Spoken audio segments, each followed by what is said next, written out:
So I want to ask you this morning, what is the thing that you have most desperately wanted in your life?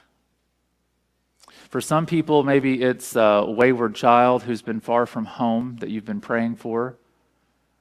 For others, maybe it's a clean health report. For some, it could be some help with financial stress, or maybe it's something that you can't even put into words. You just know you're desperate. For me, there is something very specific that I have spent a lot of the past year pretty desperate for. We are continuing in our series this morning called CROSSROADS, where we're exploring 4 different encounters with Jesus in the book of Mark. And about this time a year ago, my family was at a bit of a crossroads ourselves. We were in a situation where we had to make a decision, and it was really difficult, and it was really challenging, and we struggled, and we prayed, and we hoped that God would provide an answer for us. See, I had just been approved through a church planting organization to plant a church, and that was what we were planning on doing. We had been given the green light, we had been approved to receive funding, and we were preparing to move to Indianapolis to plant this church. And this time last year, I thought that this year, I would be in Indianapolis this morning. We told everybody about it, we'd raised a lot of money for it, and just about every conversation I had with people was talking about this upcoming move. But as the end of the year got closer and closer, we just felt discontent. Everything was going smoothly. It just didn't feel right. No matter how many doors opened for us, we just sensed that God was telling us this was not the right path for the right time in our lives. Anybody ever been there and experienced that? And so after a lot of prayer and some tears and having to swallow a lot of pride, we decided to stay put. And at my previous church, I had to go and ask for my job back. Talk about a humbling experience. And we had to give a lot of money back that had been given for this church plant, and honestly, I just felt pretty defeated. But then, just a few months later, in early April, Blair and I were at lunch one afternoon, and my phone rings, and I look at the number. It's a number from outside this area. I didn't recognize it. I thought it was probably spam, so I just sent it to voicemail, and they actually left a voicemail. And on that voicemail was a very kind voice that many of you are probably familiar with, and this is how the voicemail went. It said, "Hi, Pastor Zakk. My name is Sarah Fehrenbacher. I'm a volunteer on the Pastor Search Committee at the Turning Point Church in Evansville.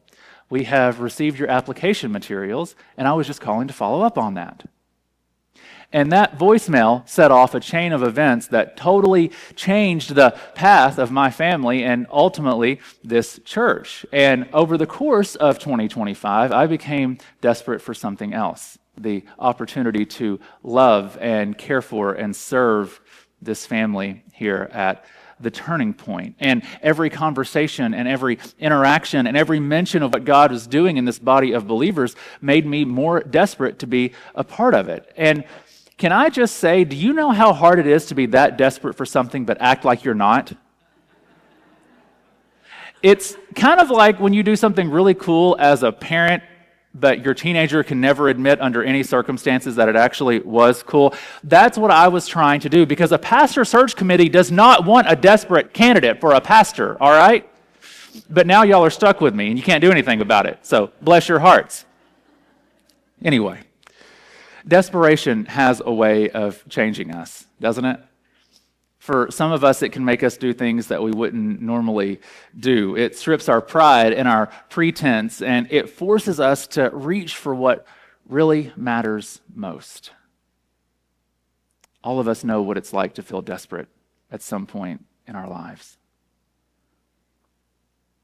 When you're desperate, you don't care about appearances. You don't care about how things look. You just want answers. And see, the world often leaves us with more questions than answers, but desperation can drive us toward the one, the only one, who can truly help. So this morning we're going to be in the Gospel of Mark, We're going to be in chapter 5 again, just like last week. And where we're picking up in this story, Jesus has just finished teaching in the synagogue, and he was answering a question. And then he meets a man who is desperate for Jesus to save his daughter. And Jesus will eventually go and save this man's daughter. But on his way to this miracle, a woman experiences a miracle of her own. If you are using the Bible app and you have the Turning Point set as your church, a few minutes ago you should have just gotten a notification with today's sermon notes. And if you click on the scripture passage in there, it'll take you right there in the Bible app. Isn't technology fancy? Mark chapter 5, we're going to be starting in verse number 24. Take a look at the word with me. It says, "So Jesus went with him, this man who was seeking for his daughter to be healed. A large crowd followed and pressed around him. And a woman was there who had been subject to bleeding for 12 years.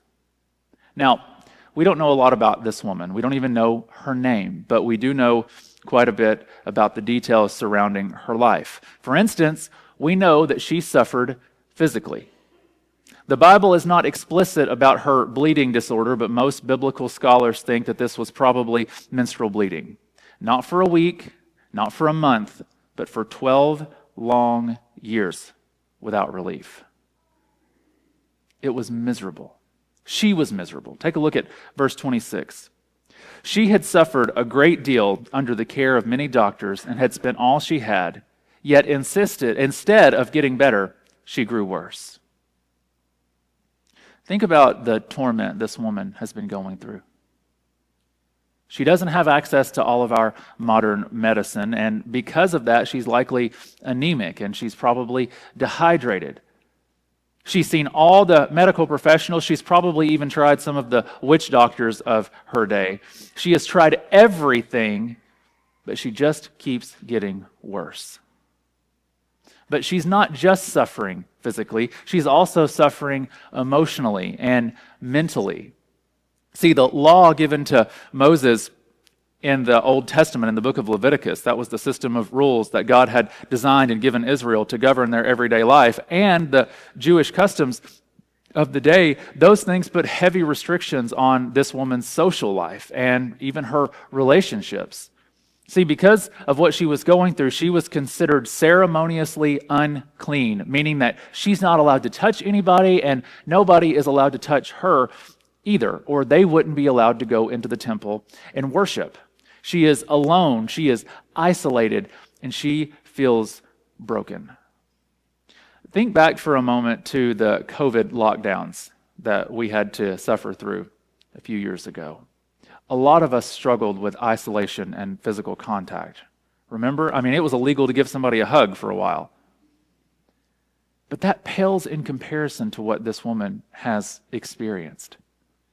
12 long years of social distancing. 12 long years of no physical contact, no hugs, no kisses, hello or goodbye, no affection whatsoever. Even the most introverted person in this room would suffer with that. And because she's considered unclean, she's also considered an outcast in society. People avoid her for fear of being unclean themselves. That means that because of that, she's also suffering spiritually, because she's not even allowed to go into the temple to worship God. She has nothing left except a desperate faith that Jesus could do what nobody else could. Look with me at verses 27 and 28. When she heard about Jesus, she came up behind him in the crowd and touched his cloak, because she thought, if I just touch his clothes, I will be healed. Now don't miss this. She is taking a huge risk in this moment. This passage tells us the crowd was so deep that Jesus was being pressed in from all sides. If you're claustrophobic, this is your worst nightmare. There are people coming from everywhere, right? And remember, she's considered unclean, which means that anybody that she touches is now going to be unclean as well. Every hand that she brushes against, every article of clothing that brushes against her, all of it is going to be unclean as well. And not only that, but she knows that touching Jesus is going to cause him to be considered unclean too. But in this moment, in this situation, she's not concerned about manners or etiquette. She is desperate. She is desperate for healing, desperate for relief, desperate for hope, a sense of belonging, for somebody, anybody, to show her an ounce of compassion. She breaks cultural and religious taboos and reaches out and touches his clothes. See, sometimes we feel like our problems will keep us from God, but the truth is that his love reaches through to us no matter how terrible we think the situation is. And this account should serve as a reminder to us that we should never allow fear to keep us from reaching and approaching Jesus. And in this moment, through the crowd, through all of the shouting voices, through all of the fear, her desperation becomes the doorway of her deliverance. Take a look at verse 29.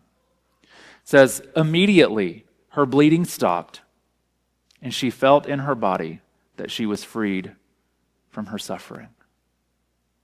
Her desperation takes her to a place of healing. At this point, she's not concerned about the crowd of people around her. She's not worried about being caught, and she's not worried what people will think. She just knows that Jesus is the only one who can bring her relief, and he has. Mark uses the word in his gospel here, immediately. Not gradually, not after a follow-up appointment, not after a long recovery period and 1,000 insurance claims. Lord have mercy. But immediately. It shows us the power of God alive and active right in the middle of somebody's mess. For this woman, for over a decade, every doctor's visit has ended in disappointment. Every attempt has left her worse off instead of better. Every day is marked by weakness and by shame. She probably can't even leave her house most days.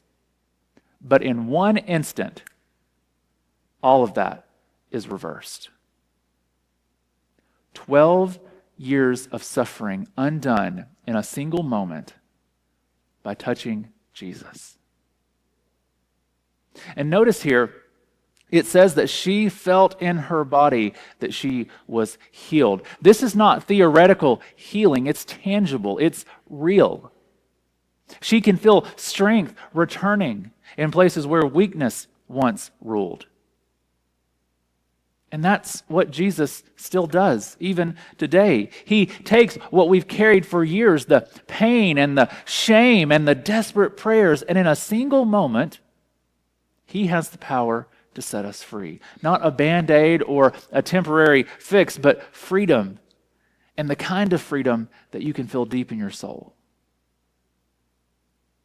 This woman reached for healing, and she found belonging. She reached out for relief, but she found restoration. But this encounter with Jesus is not over yet. Take a look at his response in verse 30. It says, "At once Jesus realized that power had gone out from him. He turned around in the crowd and asked, 'Who touched my clothes?'" Now, Jesus already knows what's happening here. He's not seeking information. He knows exactly what's going on. His question wasn't so much about information as it was about revelation. He wanted to draw this woman out, to make public what had been private, not to shame her, but to show the people that his power can heal. Note again Mark's urgency here. He says, at once Jesus started asking this question. Just as the woman immediately feels healing, Jesus immediately knows that healing has gone out. Nothing slips by him. This crowd is pressing in all around him, but this touch is different. This is not an accidental bump in the chaos. It's the touch of desperate faith.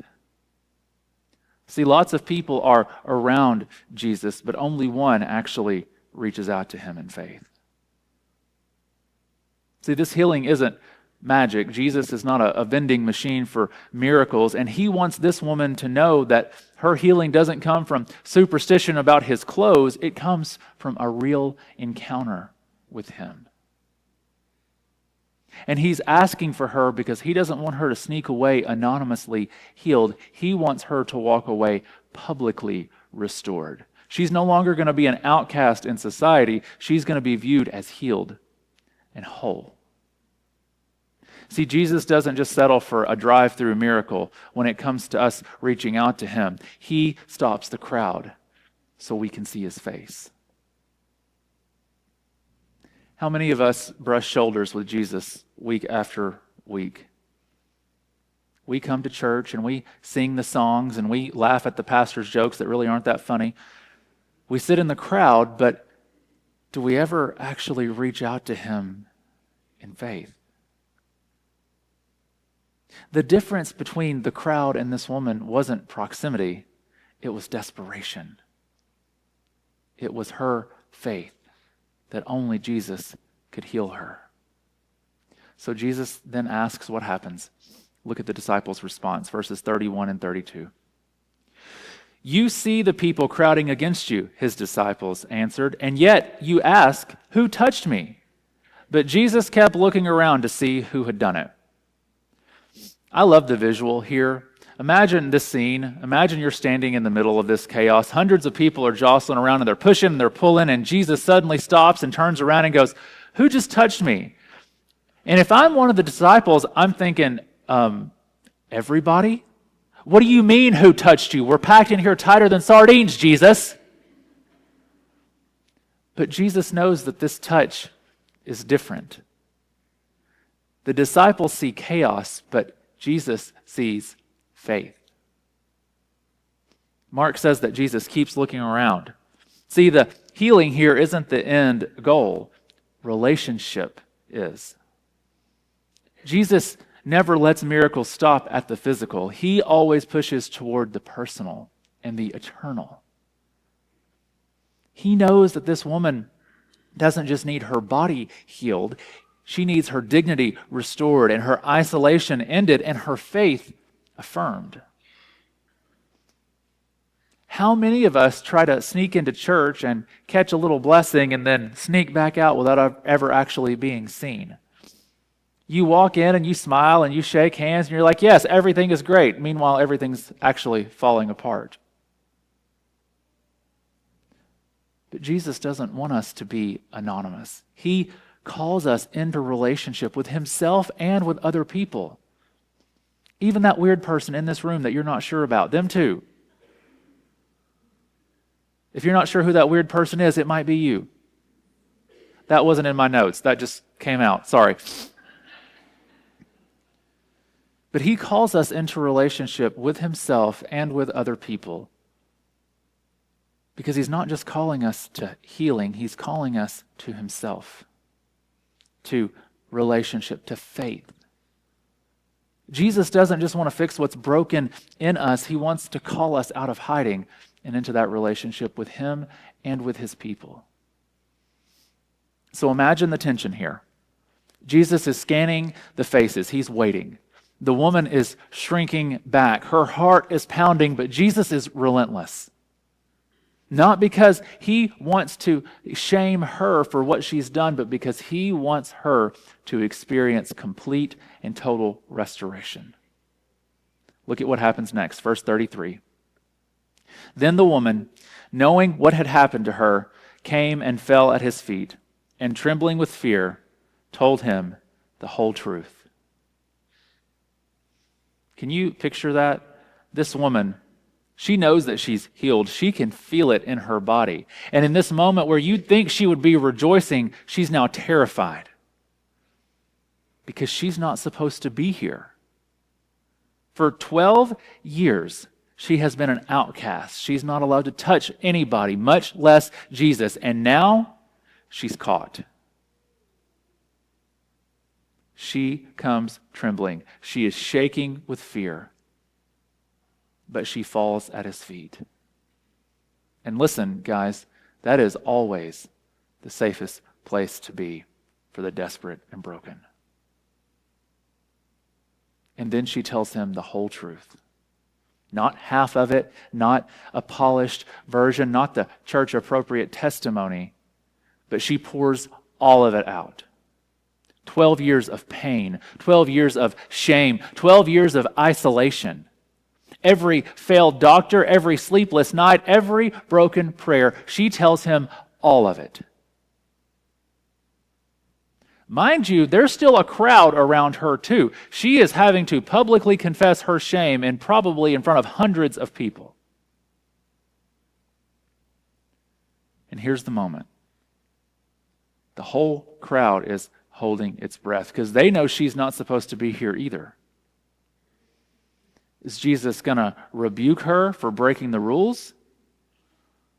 Or will he redeem her for reaching out in faith? Church, Jesus does not draw us out to condemn us. He draws us out to set us free. Some of us need to hear this truth today. You have been healed in secret, but you're still living in fear. You've been touched by Jesus, but you're still trembling. You've received that miracle, but you haven't told the whole truth yet. And if I may gently challenge you, until you do, you will never experience the fullness of his freedom. Because healing is not just about your body or your situation, it's about your story. And Jesus wants the whole truth because he already knows it, and he's not ashamed to call you his. And then Jesus speaks. Look at verse 34.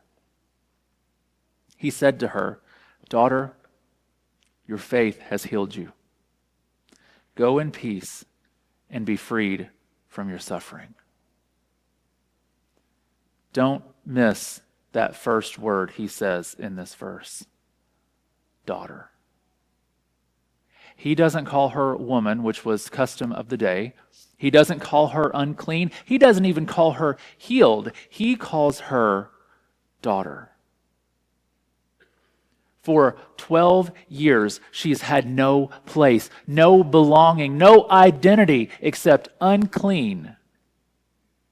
But with one word, Jesus gives her a new description.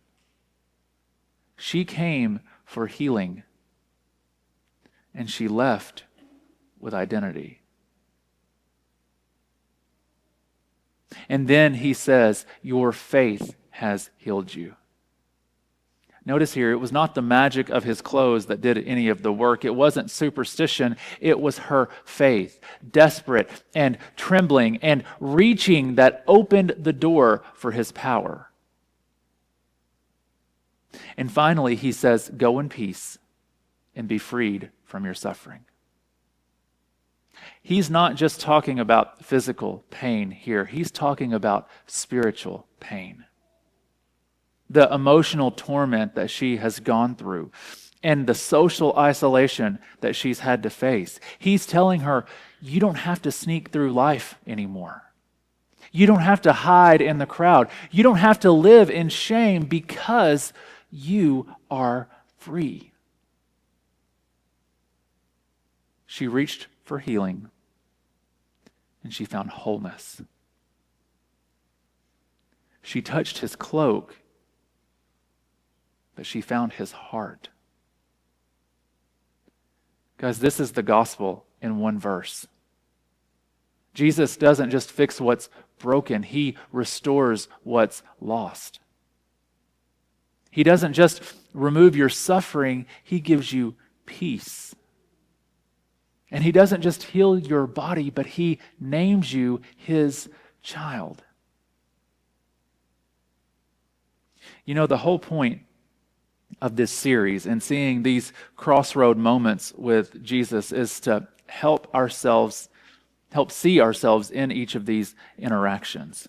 We all have these crossroad moments with Christ that we come to in our lives. From the paralyzed man a couple weeks ago to the demon-possessed man last week, and now today, here, this bleeding woman, I ask the question again that I've been asking, where do you see yourself in this story? Maybe you're like the woman. You've tried everything and you've exhausted every option and you are still hurting. You've prayed and you've searched and you've spent all you have, and instead of getting better, it feels like you've only gotten worse. You're desperate. But hear me, your desperation does not disqualify you. In fact, it's the very thing that can drive you to Jesus. Maybe you're like the crowd. You're close enough to brush up against Jesus, but maybe not desperate enough to actually reach out.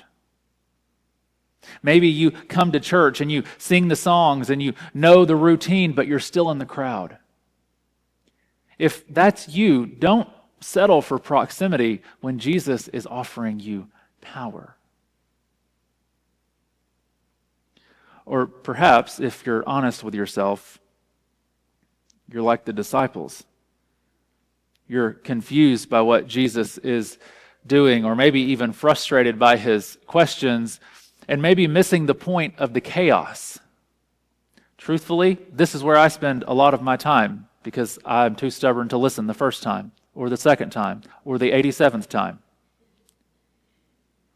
Maybe you're following Jesus, but you're not really sure you understand him right now.